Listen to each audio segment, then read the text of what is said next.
Olá, meus amigos do Brasil, tudo bem por aí?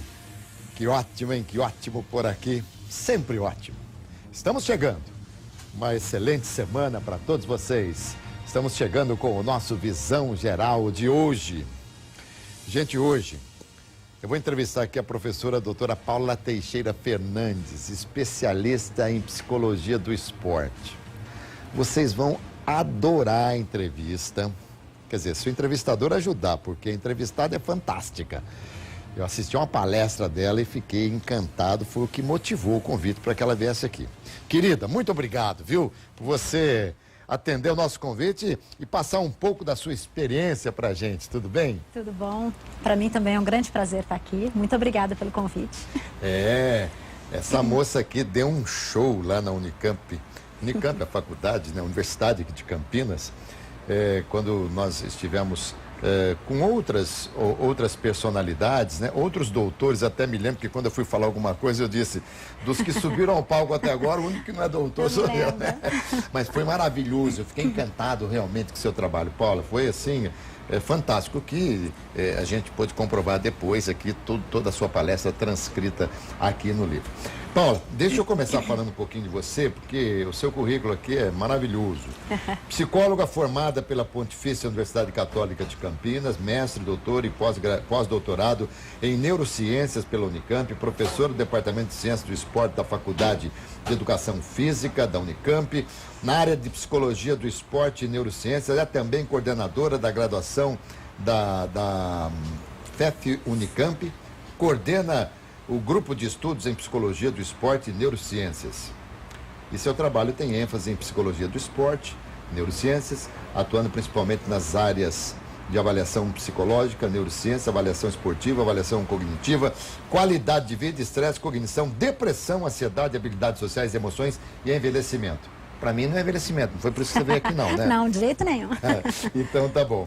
Isso aqui é mais ou menos resumido aqui, o currículo da Paula Teixeira Fernandes, doutora Paula. Querida, o que é psicologia do esporte? Como se aplica a psicologia no esporte? Bom, essa é a primeira pergunta mais básica e mais interessante, né, de se responder. Porque acho que as pessoas ainda têm muita dificuldade em saber o que é a psicologia do esporte. Por isso que eu acredito que tem muita resistência ainda, que acho que a gente vai falar depois.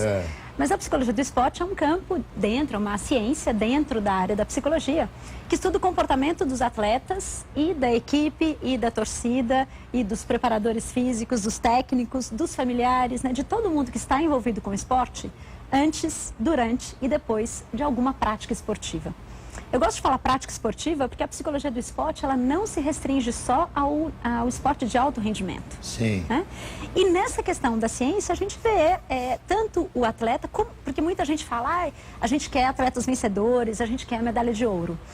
Mas isso é só uma meta, né? Para que a gente alcance essa meta, a gente tem que passar por um processo. E, por exemplo, quando a gente fala em alto rendimento, a gente vê que na questão física, técnica e tática, os atletas estão sempre muito equiparados. Sim. Às vezes o diferencial é o emocional, é o psicológico. Sabe, então... Paula, primeiro, eu tenho tanta coisa para perguntar para você, não me perdoe assim, o aspecto hierárquico das perguntas, a cronologia, essa coisa toda, não leve em consideração. Eu preciso dizer para você o seguinte, eu tive um diretor de esportes na Rádio Jovem Pan, o Carbone, José Carlos Fantini Carbone, que hoje é um dos principais homens da rede Bandeirantes de rádio, e ele é psicólogo. E nós, quando falávamos nas transmissões, nos comentários, que o treinador hoje é muito mais um psicólogo. Ele ficava bravo. Nossa, claro. Como psicólogo? Psicólogo estuda, psicólogo faz Exatamente. Isso e tal. Você também não gosta que se fale isso, não, de jeito nenhum. Eu gosto do trabalho integrado, mas cada um no seu quadrado, cada um né? no seu quadrado, porque senão é a questão de muitas profissões, né? Eu acho que, o treinador não pode ser psicólogo, por isso que deve ter um psicólogo na comissão técnica, na equipe mesmo, né? Você foi muito enfática. E poucos clubes no Brasil têm. Vamos falar do futebol. Clubes. Não, no futebol ainda tem muita resistência. Muita resistência. Bom, a gente pode ver, eu acho que tem dois grandes exemplos aí, né? Um foi na Copa do Mundo de 98, na convulsão do Ronaldo, que aí quando aconteceu aquilo, que perdeu o jogo, nossa, precisa ver o que o psicólogo faz. Parece que é na hora da tristeza, da perda, que lembra do psicólogo. E o outro foi no 7-1, claro, né? Não só no 7-1, mas naquele jogo do Chile, né? Nas oitavas de final. Eu estava lá. Isso, nos pênaltis, toda aquela choradeira. Quase fez um gol, bateu na trave no final. Isso, toda aquela choradeira, né? Sim. Para os pênaltis. Ai, não, o psicólogo precisa ser chamado. Não é nessa hora que o psicólogo precisa ser chamado. A gente não tem varinha mágica, a gente não não consegue fazer um milagre Psicologia naquele não é momento. alopática. Exatamente, não é. É processo. Então, se a gente for chamado, vamos preparar o pessoal do futebol, então, para a próxima Copa do Mundo, gente, a Alemanha são 12 anos de preparo psicológico. 12 anos. Para que ela chegasse na última Copa do Mundo, que ela ganhou, de 7-1 do Brasil, inclusive, foram 12 anos de trabalho psicológico. Doutora Paula, mas claro que tudo tem que estar meio aliado, né? Sim. O psicológico, a parte técnica. Tá. Aliás, eu costumo dizer o seguinte. Os fundamentos do futebol. Eu falo mais do futebol e tal. Tudo bem. Eu saiba da sua experiência no basquete, a gente fala sobre isso no vôlei e tal. Primeiro, nós temos aqui a condição técnica, a condição física, existe a tática, que é importante. Essas 3 coisas básicas para a bola rolar. A parte da transpiração, que é a superação, que eu acho que é importante demais. Não sei se isso aí está linkado ao psicológico. E agora, então, para preencher os dedos de uma só mão, vamos colocar o psicológico, o emocional. Sim. Que é muito importante. Na verdade, eu falaria que para a gente falar em treinamento no futebol, em qualquer tipo de esporte, eu falaria em 4 variáveis de treinamento, que é a física, a técnica, a tática e a psicológica. A psicológica. Né? Porque essa superação, ela entra como a psicológica. Com a psicológica. Isso, porque na verdade, a grande questão, hoje a gente tem isso é interessante, a gente tem um novo estudo aí na psicologia do esporte, não tão novo no mundo, né, mas no Brasil é novo, que chama-se estado de fluxo. O estado de fluxo é exatamente isso. É o quanto o atleta consegue estar tão imerso no que ele está fazendo, que ele vai se superando a cada momento, a cada jogo, a cada treino. Né? Então, isso é uma parte muito importante do treinamento psicológico. Eu vou te fazer uma pergunta temendo a resposta, porque a resposta pode confrontar com o que eu falo nos meus 47 anos de profissão. Vamos lá. Eu costumo dizer, quando o time não paga, quando falta o salário, quando falta o pão em casa, isso é um problema muito sério. Sim. Mas eu costumo dizer que o atleta leva isso para o campo até o momento que a bola rola. Depois que a bola rolou, ele se incorpora como atleta, quer ganhar e tal, e deixa os problemas para trás. Não é verdade? Isso é o que deveria acontecer. Então, pelo menos eu posso dizer que é algo que deveria acontecer. Sim, sem dúvida, sem dúvida. Mas não é assim. Não, não é assim. Hoje a gente vê poucos atletas que realmente vestem a camisa. A gente pode falar pouquíssimos, né? Pouquíssimos, claro. Que vestem claro. a camisa, independente do time, independente do que estão, o que aquilo significa. Né? Então, quando a gente fala em treinamento, se a gente tiver as quatro variáveis trabalhando juntas, eu garanto para você que a medalha, o primeiro lugar, é só uma questão de tempo. Porque vai acontecer. Muito bem.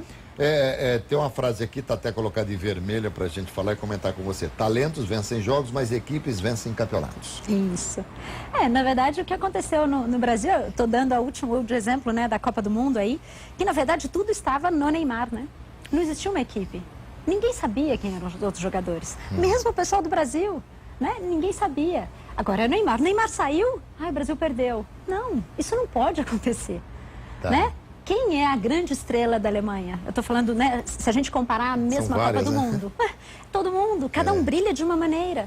Então, assim, o talento, ele pode vencer um jogo, ele pode vencer 2 jogos, mas ele não consegue vencer um campeonato, porque qualquer coisa que aconteça, acaba atrapalhando todo mundo. A gente pode transferir isso aí também para a Argentina em relação ao Messi? Sem dúvida.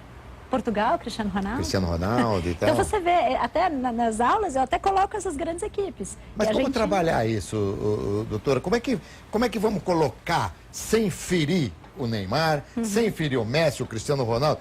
Gente, vocês estão pensando aqui que é só Neymar? Não é, não. O Neymar, peraí, doutora, como fazer? Depende muito, a grande questão é até o técnico, né? A gente tem um grande exemplo disso, que é o Bernardinho. Né? O Bernardinho, você pode ver, ele tem grandes atletas, ele tem os atletas que ganham o troféu de melhor jogador no vôlei dele, ele tem isso, porém, ele tem uma equipe coesa. Tanto é que a troca de atletas dentro de campo é muito grande. Né? E é exatamente isso. O treinador tem uma função primordial, mas se a gente estiver junto, a gente auxilia tudo isso. Então a gente não vai tirar o brilho do Neymar, a gente não vai tirar o brilho daquela pessoa que é importante e que é o melhor jogador do mundo e que tem tudo isso. Talvez a gente até... não tira, mas a gente distribui o brilho para outros. Talvez não seja nem distribuir o brilho, me perdoe, né? Quem sou eu para fazer uma observação desse tipo para a querida doutora Paula? Mas talvez seja minimizar o peso da responsabilidade.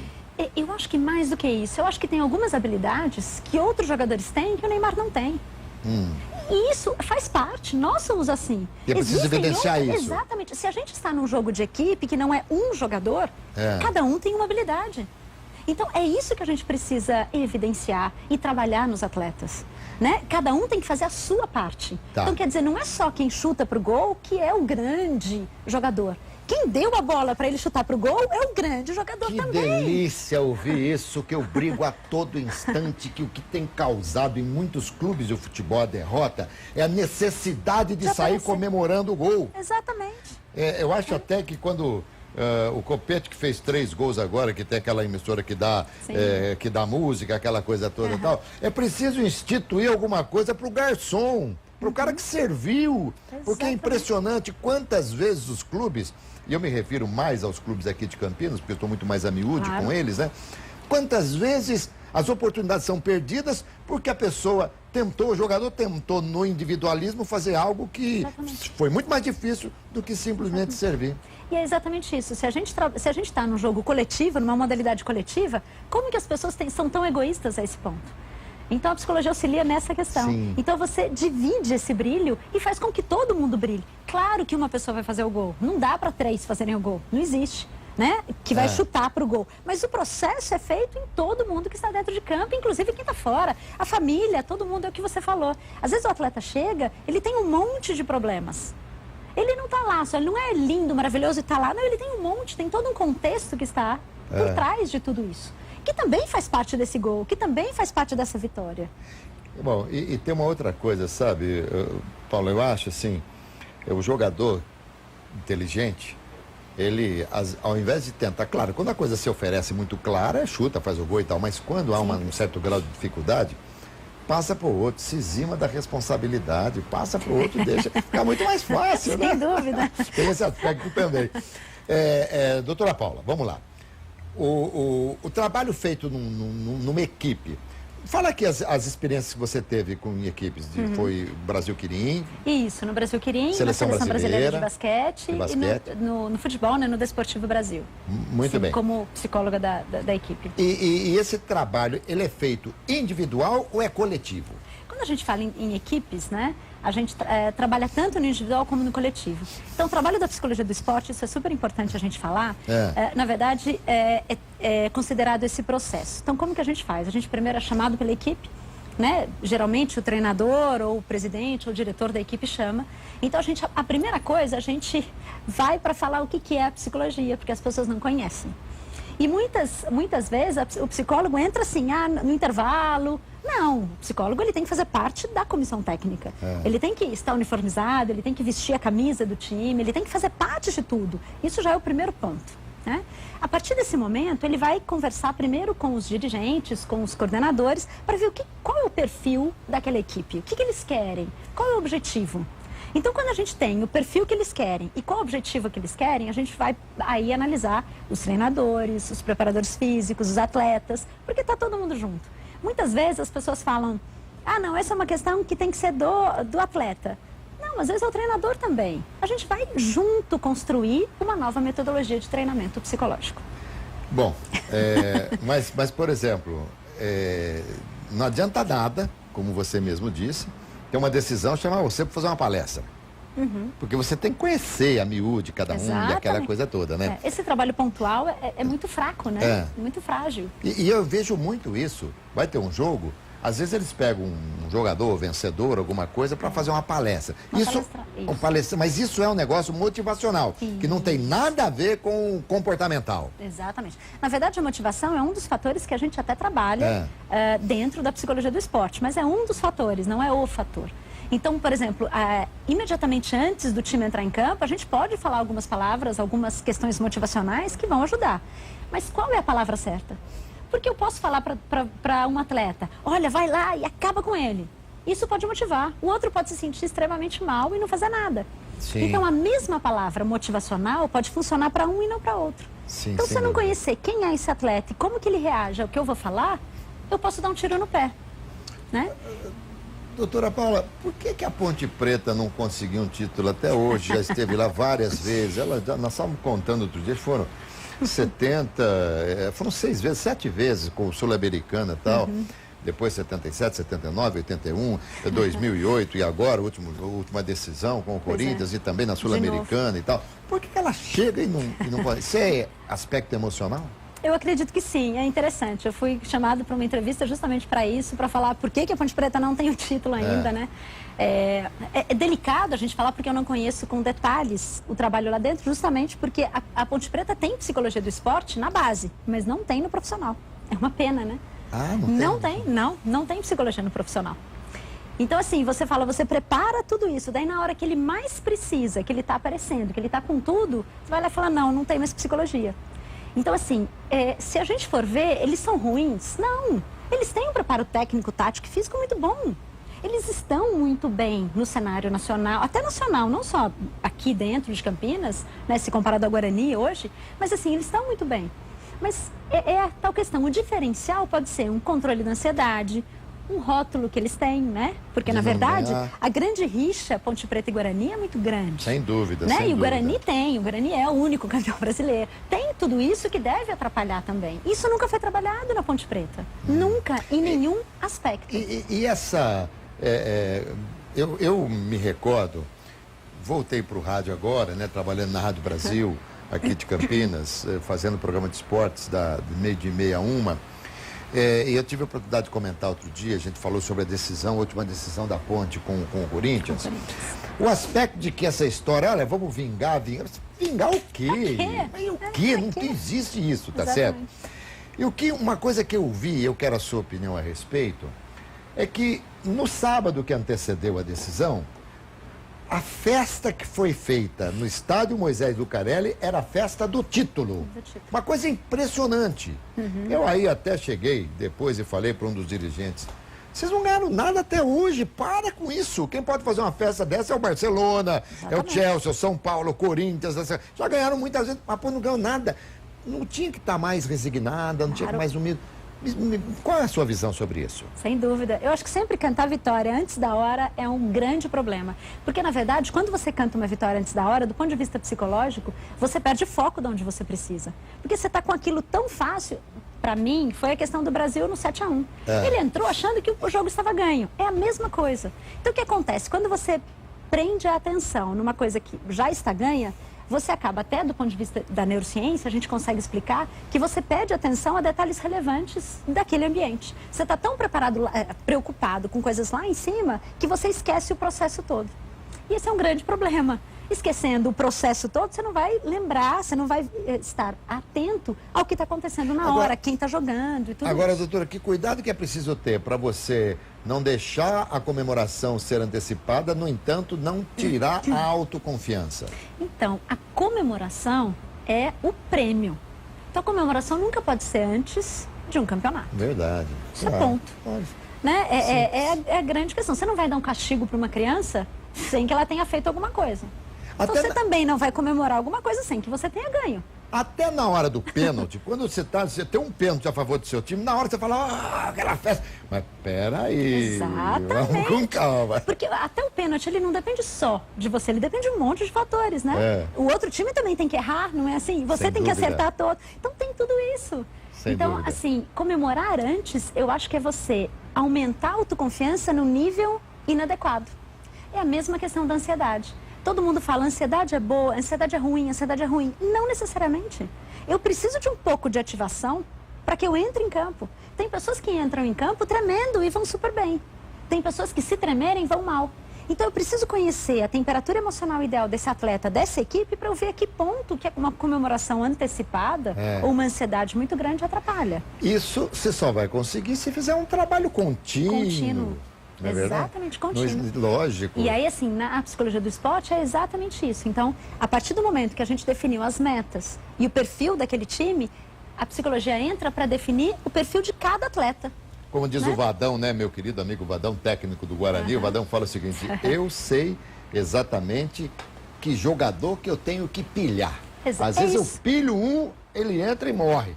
Às vezes eu pilho um que tem que ser pilhado e tal. É uma coisa muito interessante, exatamente, né, sem dúvida. Isso, né? Isso é uma questão interessante que você me lembrou, só fazendo um parênteses, mas é interessante. Quando a gente fala em planejamento da carreira esportiva, quer dizer, quem faz planejamento da carreira esportiva?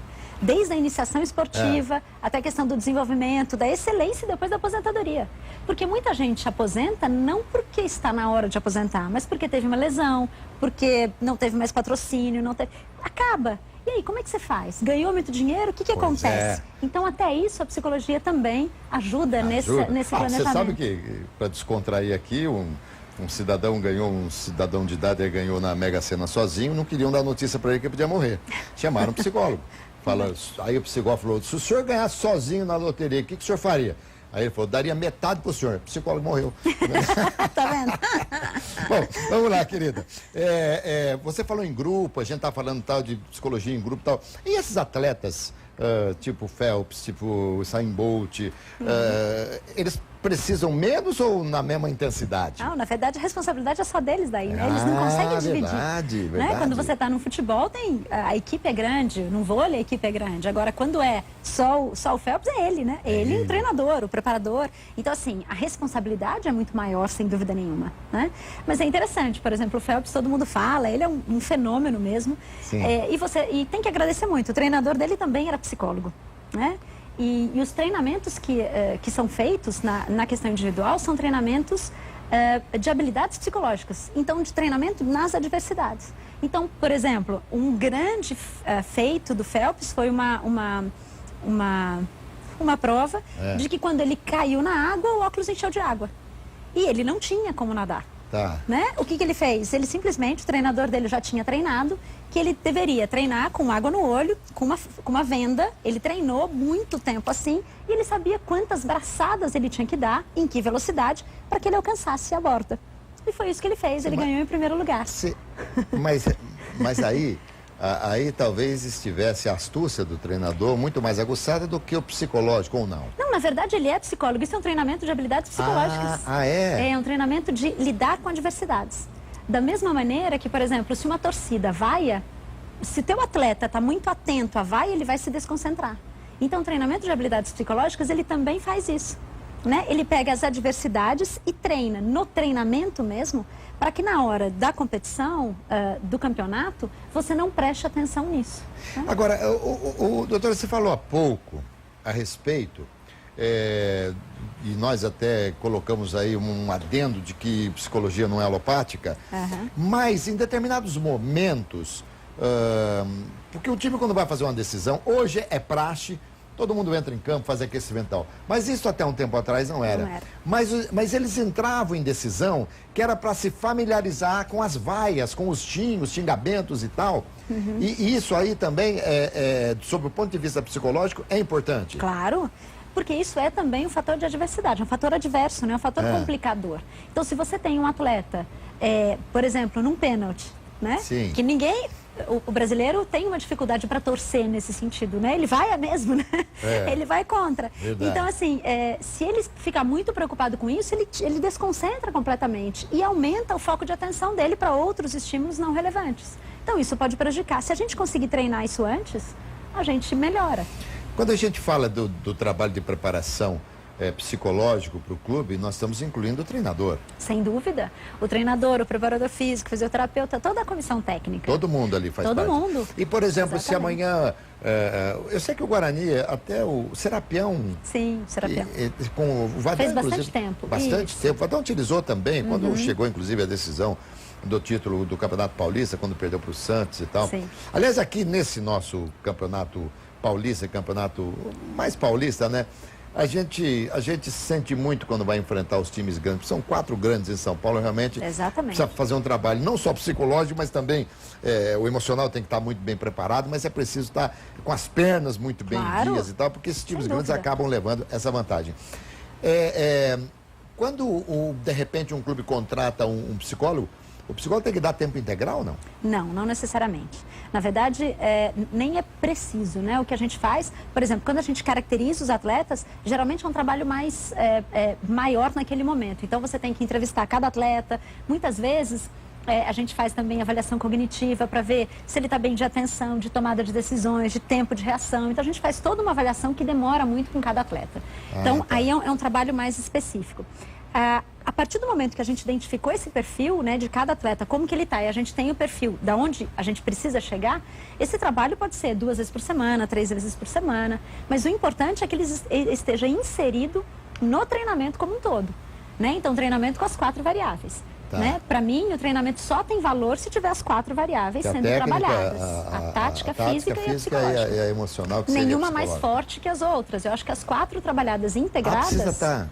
porque assim, na verdade, em algum treino você vai ter só o físico. No outro treino você vai pegar a tática mais forte. Mas elas têm que estar integradas. Não é um peso, esse é mais importante que esse. Para um atleta ser inteiro, a gente considera o ser humano integral. Então, se ele é integral, a gente gostaria de que esse treinamento fosse também integral.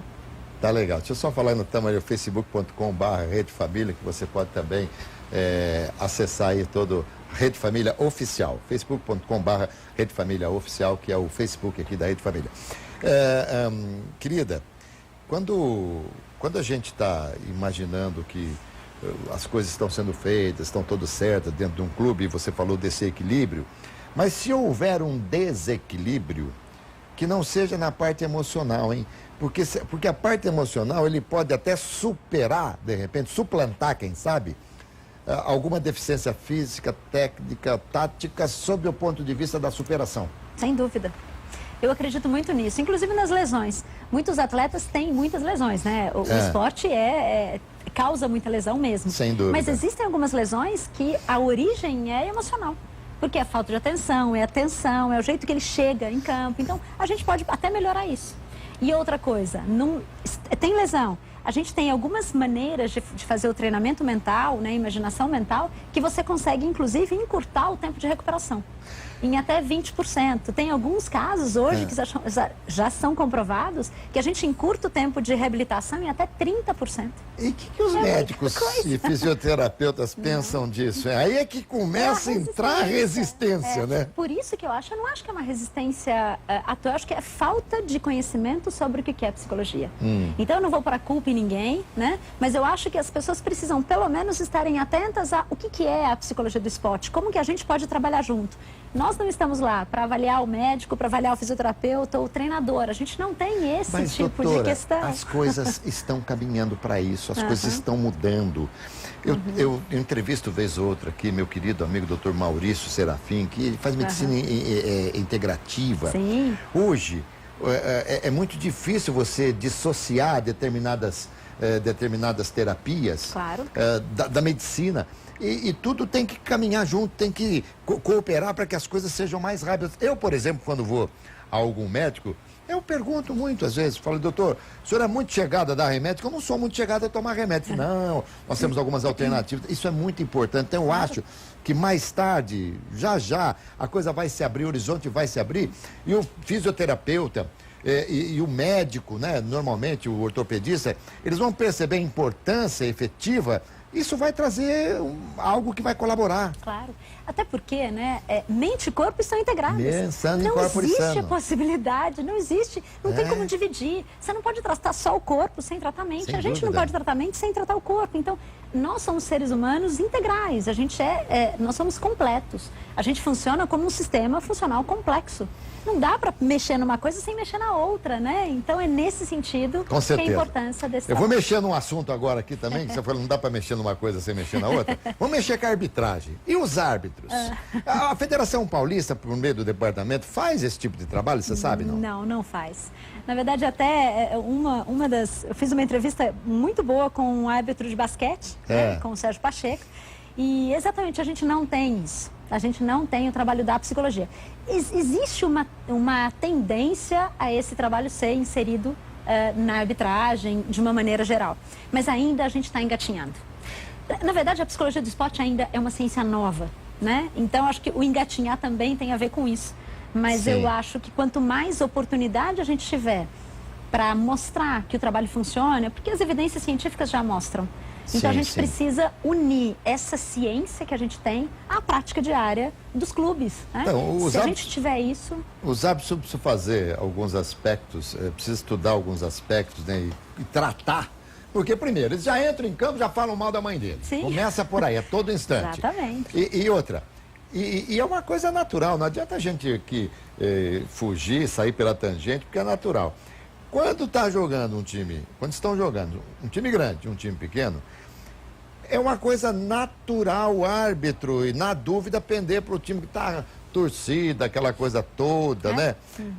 E isso, um trabalho psicológico poderia ajudar muito. Claro, porque na verdade ele tem que ser neutro, né? Sim. Ele não pode tender, ele pode ser torcedor, mas ele precisa ser neutro em alguns momentos.